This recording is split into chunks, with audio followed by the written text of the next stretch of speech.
Jonny, welcome to the Pecha Kucha Podcast.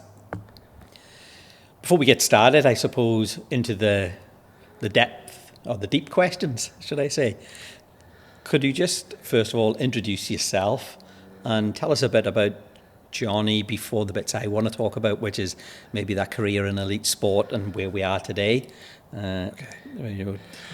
Go back a bit for us. Yeah, I'd love to. It's great to be here, Jason. Thanks very much for having me on the podcast. I've wanted to do this for a long time with you, so it's great to have this opportunity to chat with you.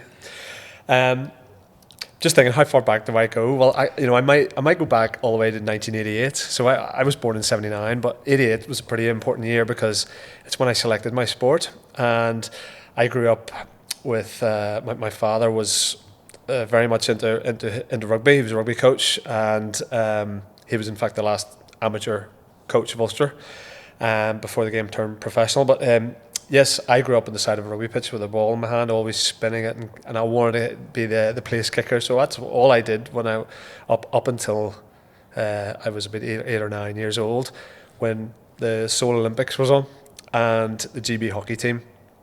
They won their gold medal, and we remember getting up early every morning to watch this, and there was just an excitement in our house. Sean Curley, Stephen Batchelor, but there was two homegrown. I should know that. he became a household name, but there was two homegrown players on that team that won gold, and that was Stephen Martin and Jimmy Kirkwood. And at the same time, I live close to Lisburn, and we put down the first, we might call it a plastic pitch, but an AstroTurf pitch. The first one in Northern Ireland was laid down by a hockey club called the Snagarvey, and then suddenly all my friends were going to the hockey club, and I remember turning to my mum and dad and saying, "Can I have a hockey stick?" And Dad said, "Absolutely," and the hockey career went off. So I fell into hockey at that early age. And I got reasonably good at it through my teens. I made an Ulster squad, Ulster 16s, and I thought I'd made it. And I didn't think my ability would take me any further than that. But I played my heart out at the under 16 tournament and won an opportunity to go with the Irish under 16s. And I could not believe when my name was called out for that squad, and we played a home nations tournament. Then it really caught fire from that point once I realised I was good enough to play under 16s for Ireland. So I went through Irish under 18s. I captained the under 21s. I had a really strong hockey career at Lisnagarvey, and I played right behind Jimmy Kirkwood the whole way through. And Jimmy made my life very easy because all I had to do was get the ball and give it to Jimmy.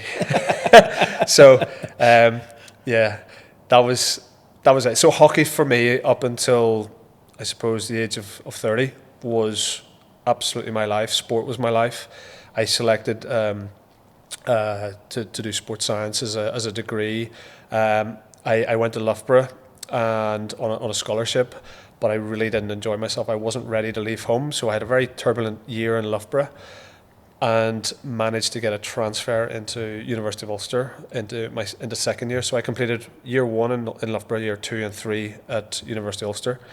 And then I took a year out to figure out what I was going to do, but I knew I was going to go back because I really enjoyed my research dissertation. So I did a year as fitness instructing, and then went into when I was more mature, more ready. I went over to Leeds to do a PhD in sports science with the ultimate aim of working for a Premier League football club. And then I found a club in Manchester, and we played through all the divisions in National League in Manchester. So I was doing a 140-mile round trip twice a week and then I could be playing anywhere in England. So hockey was really, really good. But unfortunately, my best years were away. So I never made the full Irish team, which was a bit of a regret, I suppose. But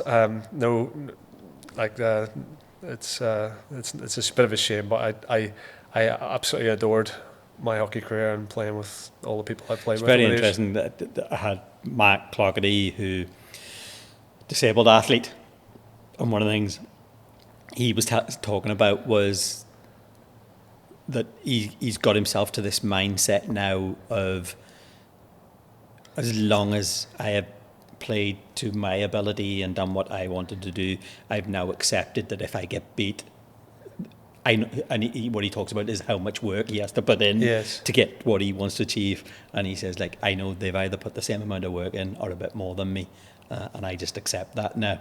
And I says it's very important, that, isn't it? Yeah. At that level of sport, anyway. Yeah, I think so. You just get to that level of, accept what.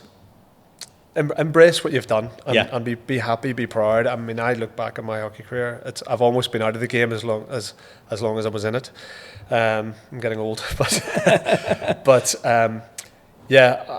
this weekend we've got a gathering. As one of my best man at my wedding turns 50 this weekend, and there's a gathering of all my old hockey teammates. I haven't seen many for a while, so I'm really looking forward to spending a bit of time with all my old hockey guys. Yeah. Well, I know you from that early phase of doing your sports science degree, and it led you into a very interesting career working in that field, didn't it? Could you tell us a bit about that? What I suppose, who you work with and the types of work that you would have been doing within that field? Well, I mean, I did my PhD in Leeds. Well, the majority of it was in Leeds, and I had great opportunities working with some of the professional teams in and around the Leeds area, and I was working on the medicals for Leeds United. So I've seen some very well known players wearing a Leeds kit for the very first time, and it was very strange seeing some famous players from around the English clubs suddenly in a full Leeds kit. But acting very professionally. We get them through their medical and their fitness testing and so on, and that was a great sort of side earner on the as what I was doing my research. But I'm very passionate about getting myself into the game of football and working in the Premier League one day. But then suddenly a job opportunity came up at Ulster Rugby as an assistant S&C coach, or I think it was called fitness advisor for the RFU. So, but I was to work in under Philip Morrow, who was also a hockey player I would have played against for a while, so we knew each other. And Phil offered me a role with him in the Ulster senior team for 2004-2005. That was the first season, my first working year, and boy, I loved that. That was just absolutely brilliant. First job working with the senior Ulster team was just great. Brilliant start. And you've obviously, from that career or the early start with Ulster Rugby, you went on to work with some, I believe, were you there when they won the World Cup? England Rugby, didn't you? You done a bit of work with England. So yeah. So I progressed from Ulster Rugby into the Sports Institute in Northern Ireland, which was a great role I had for developing my career and developing my skills.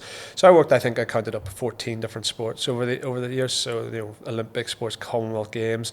I was provided the sports science support for Northern Ireland football for both the European and World Cup campaigns. There was qualifiers. We nearly got into that playoff for the World Cup. It was that was the year where we needed a result at home against Slovakia, and we didn't get it, and we kind of missed the chance. So we were really close. That would have been for the South African World Cup in 2010.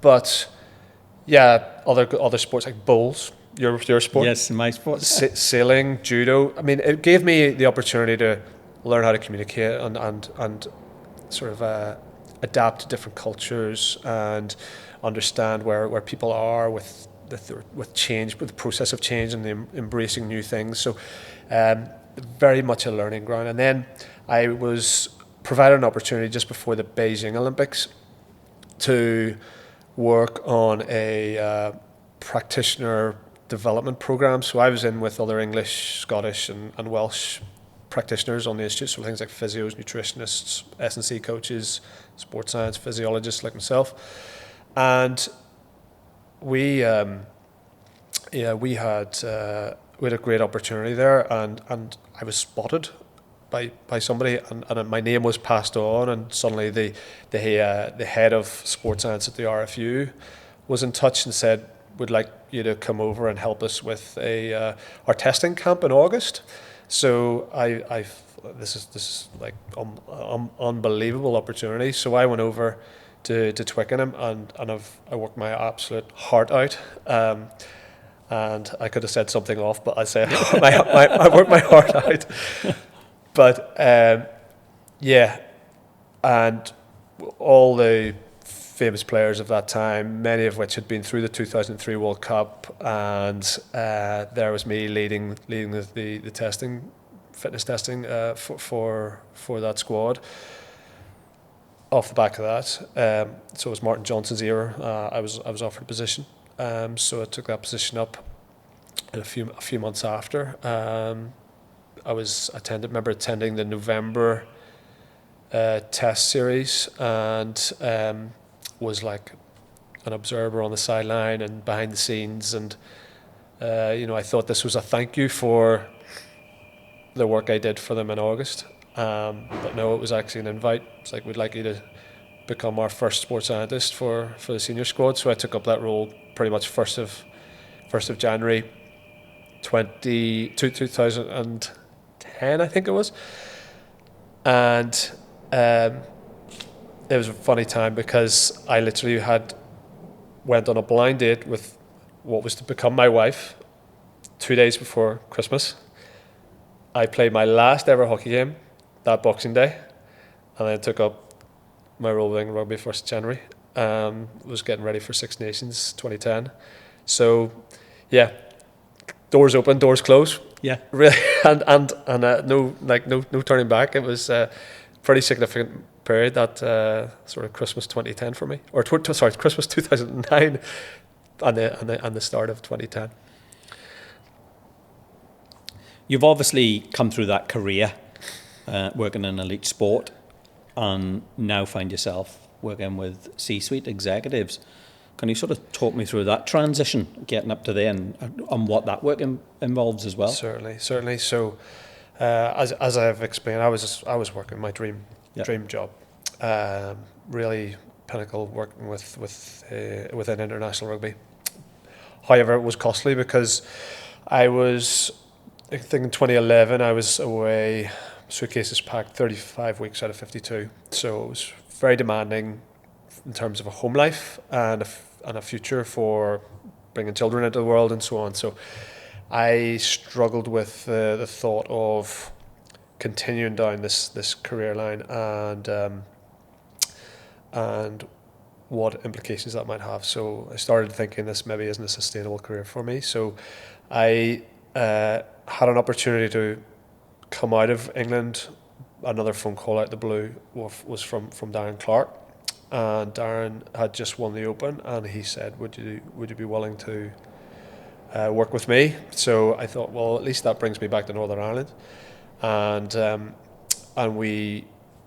I had a fantastic time working with Darren, but unfortunately it was another career which would have required a significant amount of travel, and long haul travel. So it was not the sustainable choice. So I then had built up a huge network of contacts in Premier League. So I had my opportunity to work with clubs for about 3 years doing project work. So I was able to come in and out and take some work away and work on that at home and come back, bring it back and feed it back. So that was enjoyable, but again, difficult to sustain. So I looked at where can I transfer my skill set locally. Sport really isn't. There's very few opportunities within Northern Ireland for sport. So I thought, where else could I go? And the natural transition was into the workplace. Now I had seen it in London. It was wellbeing and health and wellbeing and work was really lifting off in London. I thought, well, I could be the person that brings that to Northern Ireland and leads the way. And I made the pivot, and I got my first opportunity working for their health and social care in the leadership programs. I was working with leaders with regards self-care and resilience were the two real buzzwords that I was looking at. So I was looking at stress, sleep, exercise, movement, nutrition, mindset, things like that. And then I was brought into a meeting in Hillsborough for a company called Graham, big company, construction company, very forward thinking, and I was introduced to their head of HR, and we just must have clicked because he was interested in what I had to say, and I was invited to work with their top executives, which went well, which then led to an opportunity to build out a managers program. So I built an associate team, and we delivered some content out to them, and then that led to what can we do for everyone in the business, 2,500 people. So we started looking at strategies and interventions, how we could shift the needle on terms of health and well-being, and all the way across the business around UK and Ireland. So that was a great period of about 3 or 4 years. Then COVID came along, and things slightly changed. So it was things got a bit more tricky.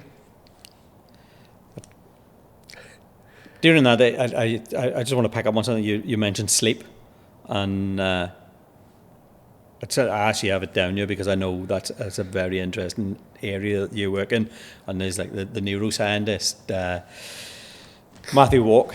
I think the way he described it is sleep is like the Swiss Army knife of health. Tell us a bit about that, because I know I know I have this weird. I've spoken to you about it, about my sleep patterns and things like that, but I know that can have a major impact on performance. Tell us a bit about what it really does and how important it is. Well, I mentioned that project back in 2007, the pre-Beijing and the practitioner development program. Well, we were given an opportunity, or a task, in fact, to look at an impact project, and I went, well, I'm going to look at sleep for athletes. Obviously, there's jet lag issues, but they're pretty well covered. But actually, we were concentrating all our resources on the wakeful hours of an athlete, and absolutely zero attention on what happens for the 8 or 9 or 10 hours when they're in bed at sleep, or when they're not with us. I don't know if you and I are probably from the same vintage where we remember the TV program MTV Cribs. Yeah. And they take you through the house, and you see the garage and the cars and in the garages and the kitchen and the living room, and everything's very grand. And they go up the marble staircase and into the master bedroom, and they say, I can't remember it now, but this is where the magic happens. That's it. Yeah, I can't remember. This is where the magic happens. So I always thought, okay, well, that's what are they. We all knew what they meant by that, but actually, when you start to get into the neurobiology of sleep, well, then I didn't realize actually what is the real magic. What they really meant was, of course, this magical process that is sleep. And the more I looked into it, the more astonished I got. Like, why are we not focusing more on this? This is where the magic happens.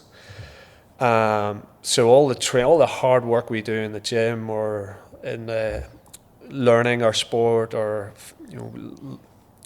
building our emotional regulation around the pressures that we deal with in sport, it all converts overnight in the bedroom. So that's such an important phase of our 24-hour period. So that's where it kicked off for me. I studied under a guy called Dr. Charles Samuels, who was a Canadian doctor. Now, obviously, in Canada, they're a big enough country where they cross time zones, and he was focusing very much on teenage athlete dropout. And major reason was because they have such major challenges with sleep and with time zones and everything like that. Early morning practice, and so I learned an awful lot from his from what he was able to share and teach, and really it's sparked from there. And obviously sleep over the last decade has grown massive attention across all fields. I think it all began in sport, but it has transferred an awful lot into business, not just on terms of performance, but also in terms of safety. So, what else? Without getting too technical. Too technical. No, I would just say this is very interesting. This is where the magic happens. How does that? If you think of that executive, then if we think of the business world, how does that transfer out, do you think, really, for... Okay, so... Are we getting enough sleep, I suppose, is one of the questions, and how do we improve that if we're not? Yeah, well, there's definitely ways to improve it, but also it's not just necessarily are you getting enough, but are you getting good enough? Good quality sleep. So, but I think the key word, and the word I would use in a lot of what I would promote is sustainability. So if you want to, let's refer to athletes, we've been talking about them a lot. If you're talking about an athlete who has to endure a full season, then you want to have a high level of sustainable performances. So we need to recover and refresh and recharge and go again. So it's the same in business. You wake up every morning and you've got to go again and go again every morning, every week, every month, every quarter, every season. And for you to have longevity and sustainability in your business performance, then you have to respect the time and effort it takes to rest and recover and recharge. So thinking then, obviously the flip side of that is energy, having good energy and being able to... What are you doing in that space? Like, how do you, are we looking at nutrition? Are we looking at exercise? Combination of both? Yeah, well, so as time has developed over the years, so I would have definitely come through this channel of physiology. Very interested in the energy systems within the body, the biology of the body. And since I made the pivot, I've become a lot more interested in the psychology. So I've been able to marry those two things up together. So I think energy comes in both shapes. You have to have physical energy, mental energy, emotional energy. So I take a whole person approach. Now when I work with my clients, it's all about look at everything and what's draining, what's energizing, what's providing you with drive, and where are there opportunities to find more energy or release more energy but it's so that you can sustain a high enough level of performance that you can deliver day in, day out, so that you don't want to just peak performance for one day, 1 week. You need to keep a high level for a long time. So it's looking at ways and means. So it might cover, like you've mentioned, sleep, stress management, nutrition, and physical movement, and then our environment and our daylight and so on. So all those are key energy givers. But also like looking at what drains energy and how do we look at ways to reduce or limit the things that are really draining the tanks. Maybe there's stress management techniques that you're choosing to do. Some are energy givers and others are energy drainers. So can we convert any of the things that you lean on to cope and turn them into energy givers as opposed to energy drainers? For example, stimulants, alcohol be an obvious one. Yeah, I find that very interesting because from the bit we share a passion of behaviour. Yeah, and I always talk about like people in our profession that maybe ethically are putting their energy in the wrong place, in the sense that they're doing it to get us to consume and buy in shops. And one of the things I think about was that period, and maybe it still exists, where protein became the new healthy, where it was like, stick protein in it and it'll sell.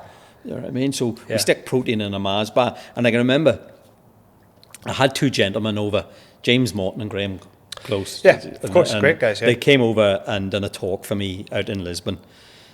And there was a slide that Graham Close shared, and I think it was the most impactful slide I have ever seen in my life.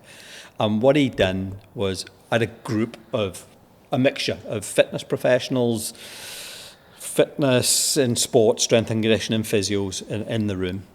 And Graham was having this conversation about how behavioural scientists, and maybe ethically misaligned to what they should be doing, had created this concept around protein. Protein is the new healthy. Let's get protein.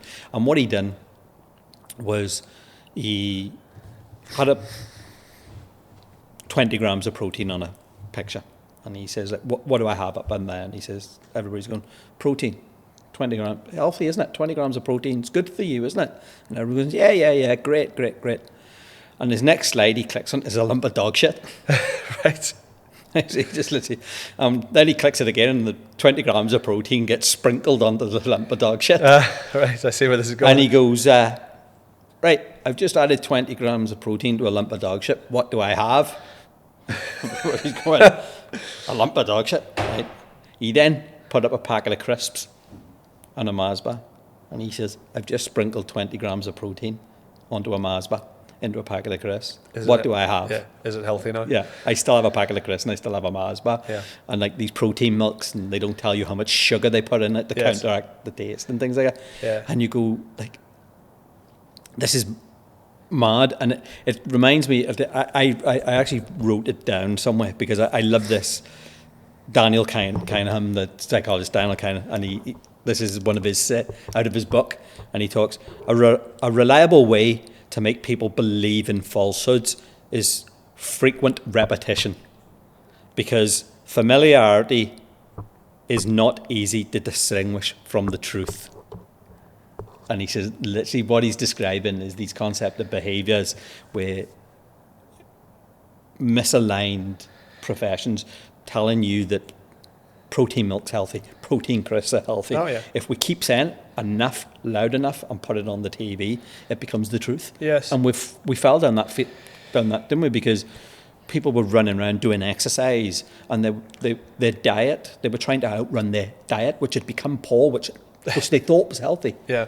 Okay, no, it's the same. Like you know, your air fryers, or your air fryers, which are very popular these days, are still not helpful if you fill them full of oven chips and chicken nuggets, right? 100%, yeah.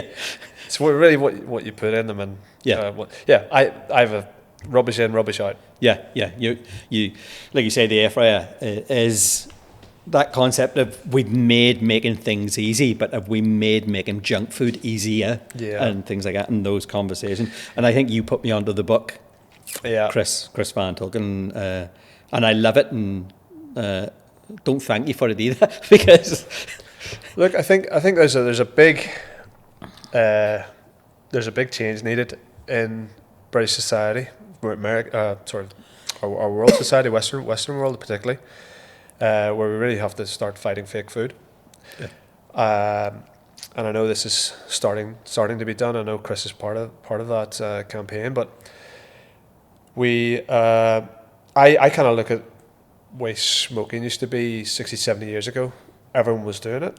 No one was talking about the harm it was possibly doing. But now look how far we've come in our views of smoking, and even how it's regulating in our shops. You know, it must be behind a screen. There must be significant warning signs and pictures of what might happen. So really all deterrents to cigarettes, and everyone now accepts that's the case. I mean, seatbelts being another example. No one used to wear them. Now everyone has to wear them.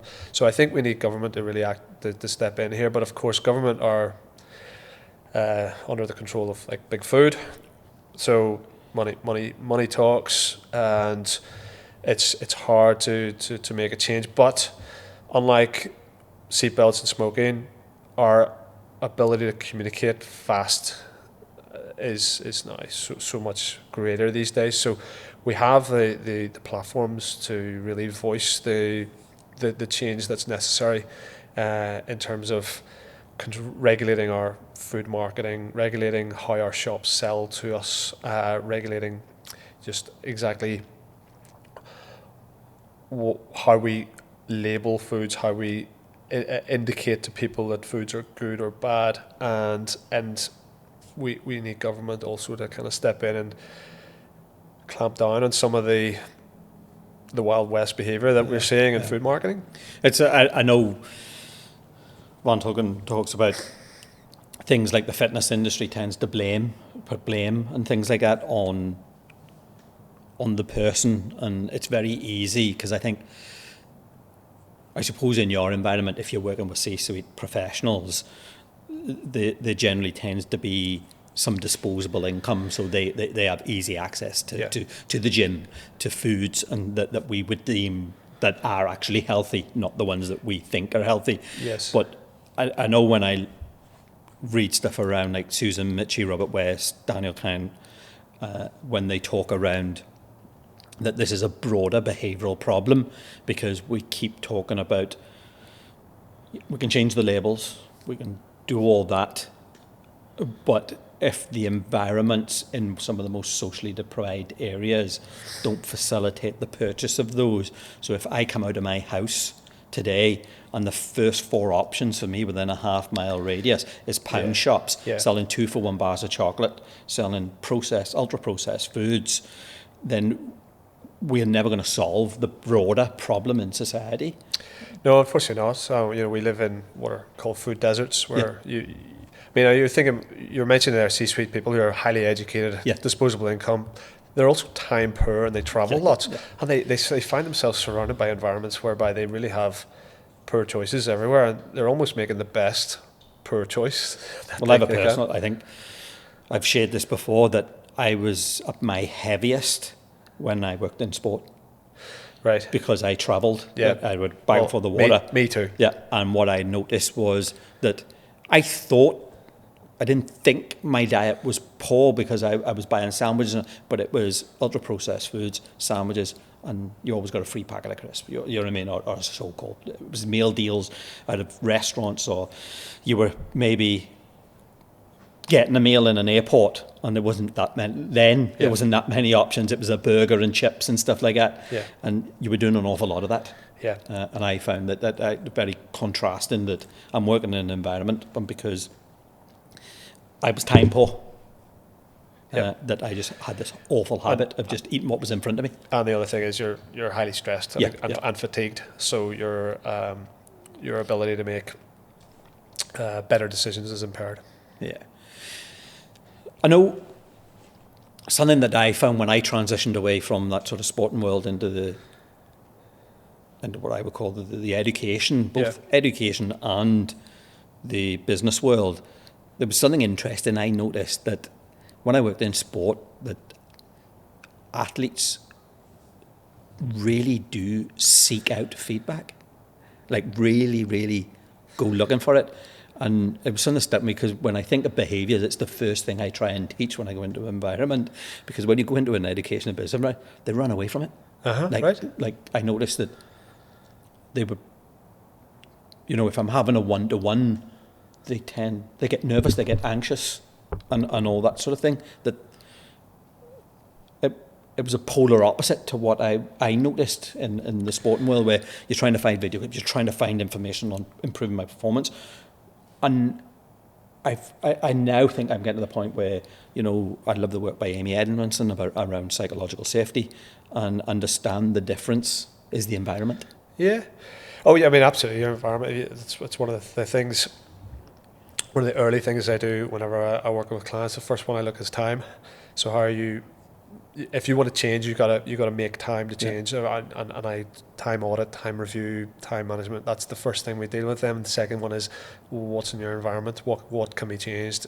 So if you manage to make changes inside how a person manages their time or dedicates their time, and the people, places, things that they spend the most time that surrounds them, if you can have influence on those two, you've got a great chance in making long-term lasting changes.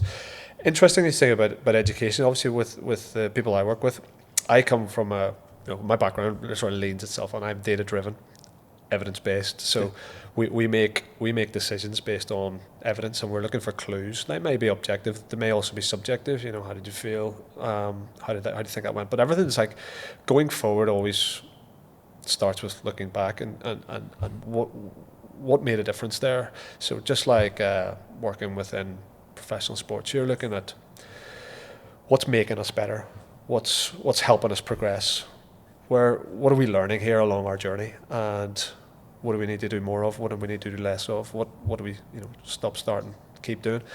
And so transitioning from what I used to do to the environment I do now, I mean, CEOs, C-suite people, a lot of the people that I end up working with are very data orientated. They love their numbers. They want to know their numbers. Then They like technology, they like measurement tools, so there's that aspect as well. And then obviously they're motivated and driven by stats or by evidence, and they trust the process then. Yeah. I think that's a very important thing, is building a strong performance environment is that combination, isn't it, of talented people, but also having processes in place to ask and answer the questions at the right time with the right tools available to you. You know, I have this flow chart that I've used for years, based on Piper and Watt research, and it literally looks, you know, the first question we ask at the top of it is, what behaviour are you concerned with, and is it worth solving? So then you had to weigh up whether, what's the offset? If the value of solving the problem is less than the behaviour itself, then you might just ignore it. But then if you get to the very next question is, if you say yes, the very next question in that equation is, are the expectations clear? Yep. And I mean, that's literally the next step once you've got through your time, your environment, then you manage expectations. But the other one is, I will spend very little time on this, but like, what is the outcome? What is the outcome from this arrangement? What are we looking for? Are we winning a World Cup? Are we winning a gold medal? Are we? It might be a feeling. It might be I want to feel my energy. And what date is that done by? So you have an objective outcome or even a subjective outcome, but you have an outcome and you have a date. And then that's it. We don't talk about outcomes anymore. We talk about the process the whole way through. What's the process? And I love breaking that outcome down into its component parts and its minutiae, and then from there it's all about into, well, what skills do we need and what actions need to happen and where are the priorities and so on. So I really love going on that journey with people to go, right, where do we want to get to? And let's find a map. Let's work it out. What are all the destinations we've got to go through? I often would use a train journey as where do we get off the train, and what are all the stations we need to go through to get to that ultimate station you want to get to. There's an interesting part on that performance flow that I use, and it gets to a point, we'll go through things like, so are the resources, are they resourced to meet the expectation that you have in your head? And that's it. And if you don't answer that question yes, then resource them. Yeah. Then go to so it's like this layered approach, but we get to this one part where one of the questions is the performance punishing? And people go, what does that mean? What do you mean by this, the performance punishing? So I have an expectation. And one of the easiest examples I can give is school teachers. So I have an expectation that school comes to work, they teach the kids and they mark the work and all that sort of thing. But even what we class as a good performing teacher might not be high performing because their job's punishing. So if somebody has to take work home to mark it, that now becomes a punishment for getting the job done. So I then look at this from every environment and saying, look, if more, let's say you're exceptionally good at responding to emails, for argument's sake. So in the business world, your reward for being good at responding to emails is more responding to emails. But on the offset of that, it might be that somebody else is getting away with responding to emails because Johnny's good at that, should fire it over to him. So they're getting rewarded for not being good at it. Well, on the flip side of that, you're being punished for being good at it. Yeah. So then you start to get these cultural climate, and we ban this word around, I think, an awful lot around culture, building culture within a business. Yeah. And I spend most of my time around climate, creating the climate for the culture to evolve. If you get the climate wrong, it storms all the time. Clever. You know what I mean? And it's looking at that. And as I say, so this framework is around that. And I think this is what, when you talk about going into that business world, and that's what sport taught me, was good data, picking the right numbers, looking at what's valuable, what's not, giving that information to the right people. because you have unintended consequences if you start giving it to the wrong people. Absolutely. And things like that. So it's just looking at all those layers. And when I've taken that and brought it into other environments, and like they think this is, that's it. But I says it's simplicity. It's actually, it's just a process.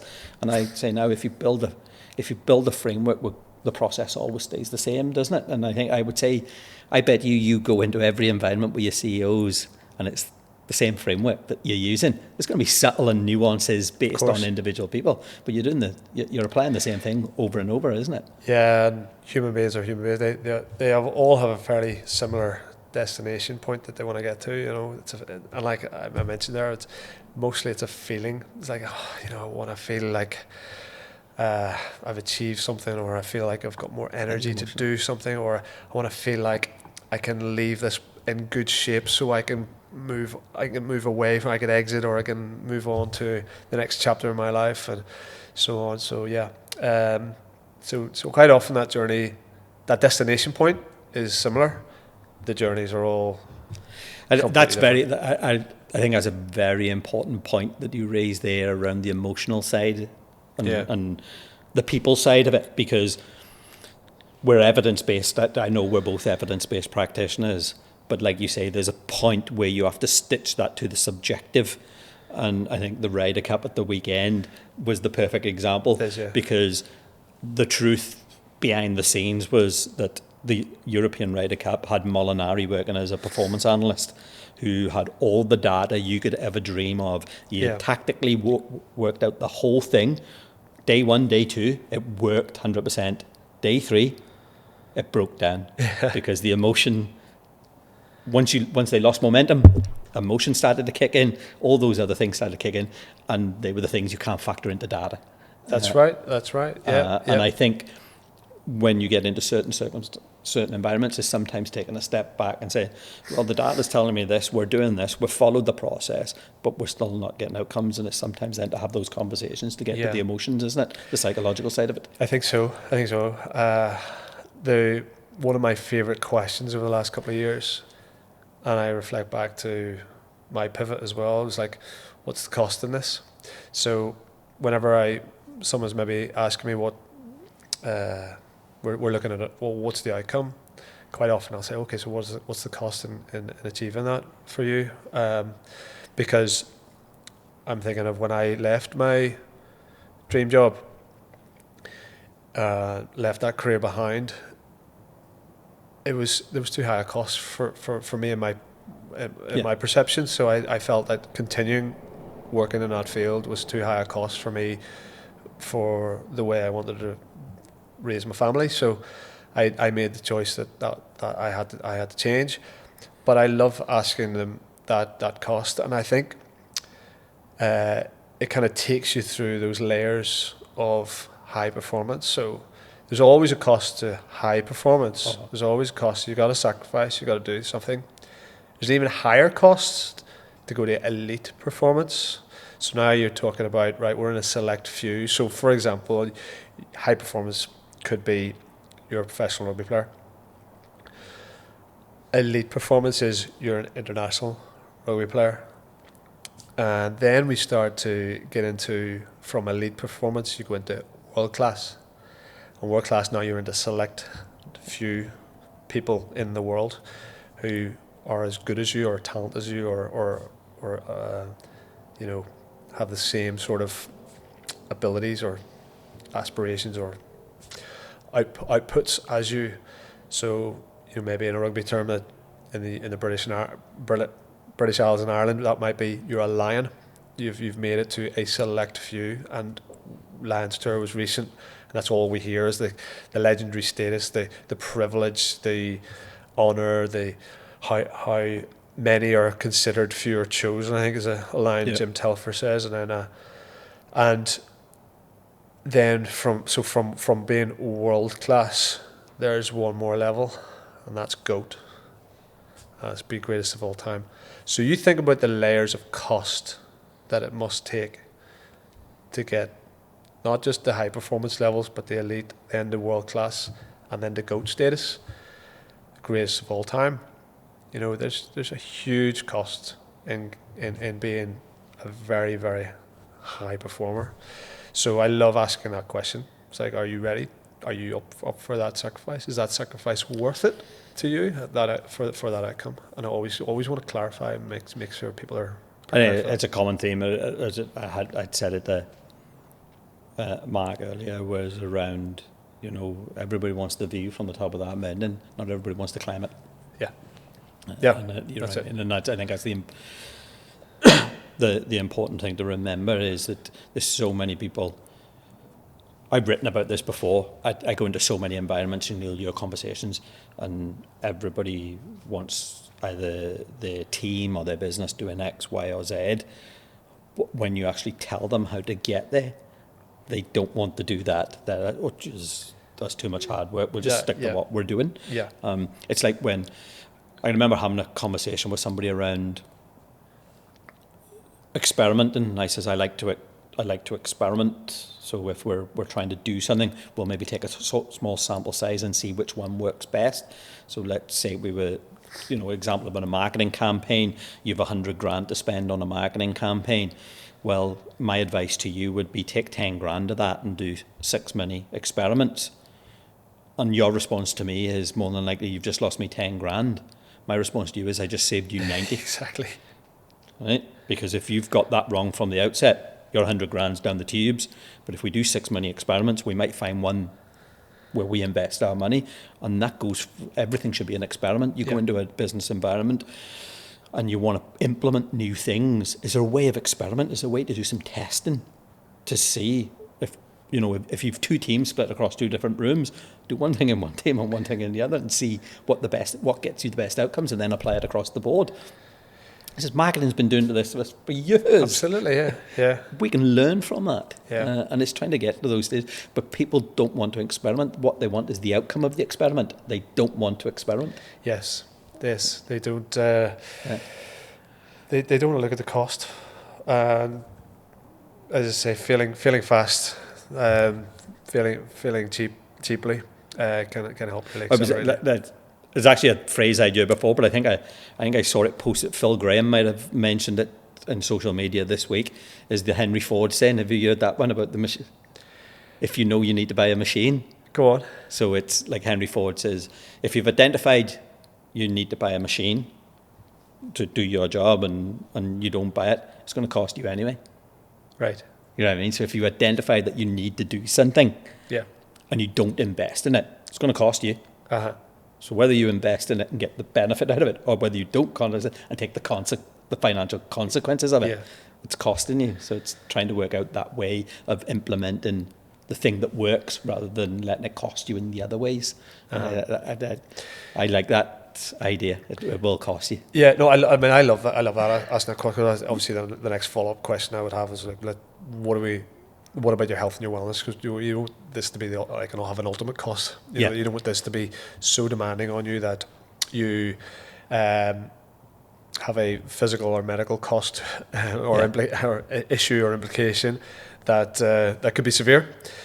You don't want to have an emotional, social cost whereby you have key relationships that break down and ruin your life either. So there's always that checkpoint as well. It's like, okay, if you want to climb that mountain, there are some hidden costs that you're not thinking about, and I like to just uncover those and make people aware of that some of these costs are inevitable, but we're maybe not being too thought about. And then, of course, you're into the roadmap. Well, how do we mitigate or protect or try to avoid having some of these costs, or having some of these costs being too severe, and stay sustainable. That's what I was just going to ask you about the sustainability of it. Then we're back to sustainable high performance. Yeah, how do you?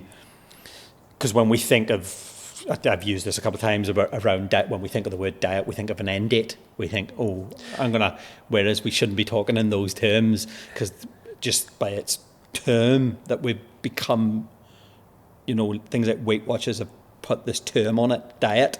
Yeah, and we now have created this end date to it. Yeah, and you're going, but that's not what it should be about. It's just talk about eating habits instead. I'm changing my eating habits as opposed to. How do you find that? Working, like you say, you're working various levels of intellect, I suppose, that whether you're working in sport or CEOs. What's their mindset around those sorts of things? Do they think like from the outset, well, I'll do this and then I can go back to the way I am in a few months in terms of my eating habits, and lose a few pounds? And so when I take on clients, I start off with what I call the mutual interview.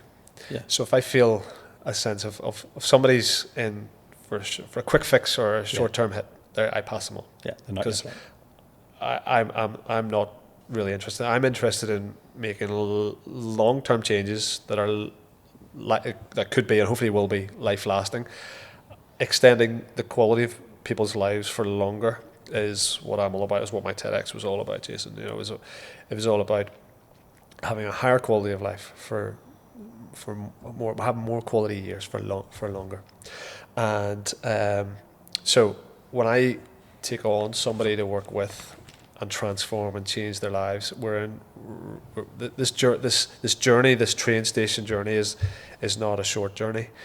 It does take time, and some people need a lot of hand-holding, a lot of a high-touch service. Some people can live with a low-touch service, but we move forwards, and change takes time, because many habits are there for many years, and to turn them around like an ocean liner takes it takes time for some people, and people will the journey isn't a straight line either. It's a very squiggly line. We expect the regressions, expect our setbacks as things like seasons change, and as periods in people's work pressures change, as they have seasonality, then we have to react and respond to how those those changes occur. I was doing a behavioural mapping exercise with a lady. She's like a fitness coach, and has quite a big group of people. And one of the things we were looking at was mapping the typical journey of a client, and she collects some good data. And we were able to sort of identify the risk periods, the drop-offs, as I call them. So you've got somebody on this journey, you've got them changing their habits and eating well, putting in a bit of exercise, and one of the challenges is those moments whenever they step back into old habits, just because of an environmental factor. So I would talk birthday parties, weddings, holidays, and all this. So what we were doing was behavioural mapping, CRM out to identify those periods and build in what we called the post, not the pre, but the post drop-off check-in. So knowing that it's somebody's birthday on a Saturday, we contact them on the Monday. Hope you had a great birthday. I'm sure you've done a bit of celebrating, maybe took a few drinks, bit of birthday cake. Do you need a call from me today? Yeah. So it was about thinking this is a friction point now, and because we don't want to stop people from celebrating, and that's what we were trying to get to. We don't want to stop that. What we want to do is know that that's a risk factor to where we are today. Yeah. Can we just drop in a nice friendly message 2 or 3 days after the event to say, I hope you had an amazing holiday. Do you need a quick call? Get you back on track. I'm thinking about you. I'm thinking about being away and what that must have been like for you. Yeah. And I'm here to help and support you. I don't think we'd spend enough time around understanding the behaviour of people. Yeah. And when the risks exist to them, because it's very easy to put systems and processes in place to a certain degree, but if you don't understand where that's going to break down, because every system in the world is going to break down somewhere. Yeah. It's understanding where's the risk of it breaking down when it breaks down, and what can I do about that? What's my contingency plan around that? And if some of that, healthy eating and lifestyle choices it's one of those easier things to preempt a lot of those risk factors because it tends to happen. Seasonality, or around things. Significant moments, significant and dates. Like the psychology of it all is so important. And I think it's something that I personally passionate about, that there's an element of that you don't need to be, I don't want to undermine what we do, but there's an element of that it doesn't need the expertise. So I talk about in leadership roles, there's an element of leadership that I think we're missing things in leadership programs, especially in management and leadership programs, that we're teaching these theories and things like that, but we're missing a bit around behaviour. And if we could teach our people to understand the behaviours that are in front of them, you have a totally different outcome. And I think that's a big thing that we miss in a lot of our programs. I think it's a big opportunity in work. As there is a war on talent, and if people feel valued, cared for, and appreciated, then they want to be there. They want to go the extra mile, and they want to stay there. So I think you're absolutely right. If leaders can really dial in on the people piece, I think that's a big and that goes at like combination of like. I know what I do in my space, but knowing what you do, it's all of that coming together, because it's no good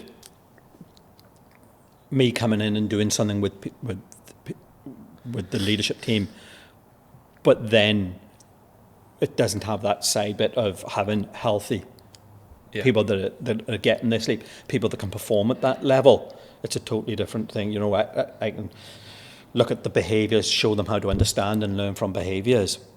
But if they don't have that high performance ability within themselves, again, it's not that you're fighting a losing battle, but it's a much harder slog when you start combining all the elements together. It's just a jigsaw puzzle. Yeah. And as organisations grow, then people become more transactional as well. Yeah. So they have a contract and they know their contract and they want to work just to their contract, and it becomes a lot harder. So I think learning how to really manage your people in this modern time is a real there's a phrase really of Malcolm Gladwell. Obviously Malcolm Gladwell, if ever heard the saying, I think I've used it a couple of times on the podcast, when he talks around people don't leave businesses because of conflict, they leave because of neglect. Right. Yes. Where you're sort of saying like it's not the conflict is healthy. Like when we think, we're not talking fighting here, we're talking about good conflict, then being able to share opinion, challenge opinion, and that sort of thing. It's the neglect whenever people are ignoring behaviours that need to be called out. I mean, one of the first things my wife taught me when we got married was the 5 love languages. So I would, as a bloke, I kind of went, oh no, what are these?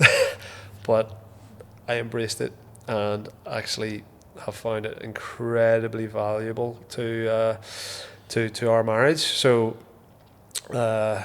putting myself on the spot a little bit here, but it's about words of affirmation. So normally you might see that in love for your children, maybe, well done, you're very, very positive in your language towards someone. Then you have acts of service, so you might see that love in your parents, who kind of do things for you and help you out at all costs. And then we have quality time being what my wife appreciates most, which taught me a lot about, again, my pivot. So if I'm away all the time, then it's not speaking into her love language. I've got to be here and I've got to be present with her. So if often when we come to birthdays and anniversaries or something, I might take a day off, and that's something that my wife really appreciates. Now I've taken a day off. We can do whatever you want, and you have my full. You have me for a full day. It's just like almost. Whereas the alternative for that is gifts, which is what people expect. So I was coming back from the airport and grabbing something, and it was like her the entire opposite to her love language. So it was like almost like, are you trying to buy my affection by this rubbishy gift that you've picked up in the airport? It means nothing. It's like an afterthought. So like you can get gifts really badly wrong in terms of love, but yeah. So rather than giving a gift, give time, and then the fifth one is physical touch, which is my love language. So I like fist bumps, handshakes, hugs, and cuddles, and so on. So yeah, people like that. But the people who put love languages together also kind of convert that into the workplace, and it's like the languages of appreciation. So everything I've mentioned there, a manager can adapt for staff. So handshakes and fist bumps and pats on backs for physical touch where when it's appropriate. But things, acts of service. Can I help you out with it? My work's done. Can I help you with that task you're doing so we can get home? Both of us can get home on time. Or words of affirmation. Having your boss say, "Well done, really, really good job there." That can mean an awful lot to people, and one that we often talk about is quality time. I remember we having conversations about what do you want to, what's your reward, what's your gift. Some people want to go home early, other people think I don't want to go home because I don't have a happy home to go to, so I'd rather hear and take another reward. But I loved how you've often talked about reward choice. Yeah, it's one of the things, like, to put some context onto that, I was working in an environment, and what I'd noticed was that educators tend to try and pitch time as a reward. Yeah. But that concept of, is it punishing? Yeah. That's where I get that from. So what you might see as a reward because, I'm going to go home early, but I live in a happy home, I have that. But some kids would see that if they're from an abusive background or a poor background, so that fact is that sending them home becomes a punishment. Exactly. So then they don't perform for you. Yeah. So what I used to do was you buy time, but you could do what you wanted with it. So if you wanted to go home early, you could. If you wanted to go into the breakout room, you could. So it was about just giving you the time.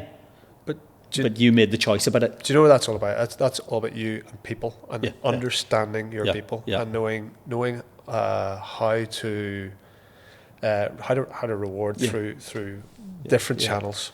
And we're all different. Like I said, if I brought a gift back from the airport, it was badly received. Yeah. Whereas if I had taken a day off or half a day off work and said, right, let's go do something, let's go somewhere together, let's go and have an experience or a memory, that meant it's so much more.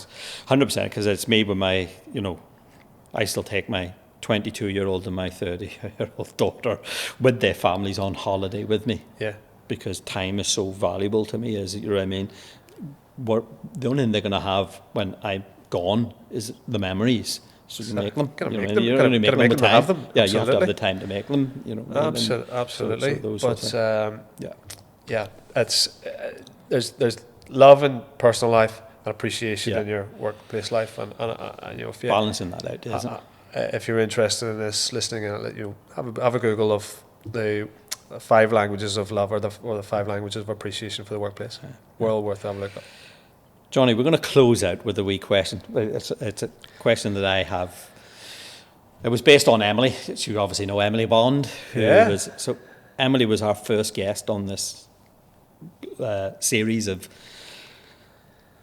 podcasts, and I was trying to come up with a question that I could ask a rocket scientist. So I thought of remember Room 101 with yes.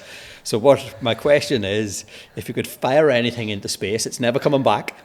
Oh yeah. What would it be and why? How much time have I got to think about it? This has to be good now, because I will tell you, you are the last guest on this format of this questioning, so we're going to move to a slightly different thing after this. I have another mad idea in my head. Okay. Well, since in the middle of our conversation we were talking about we need to change how we market food, let's stick UPF. 100%. Let's stick it in there and put it on the bucket. All those chemicals that are going through people, let's put them all in a big rocket. Yeah. And just send it off. And I think Chris Van Holken would be a big advocate for that one as well. So we'll change the world. We'd change the world if we did it. Yeah, I think anybody listening and want to understand what the context of that is to look up Chris Van Tolkien. And his literature in his book. Because find some great lectures and talks he's done on YouTube. Brilliant. Yeah, and I think it will change the whole concept of eating habits and why we need to be changing them, not just because somebody. The depth in it and the scariness in it is life changing. Correct. So, Jonny, thank you so much. Absolutely enjoyed having you with us, and hopefully you've enjoyed it. Cheers, it's been brilliant. I've really enjoyed it. Thank you so much for inviting me on.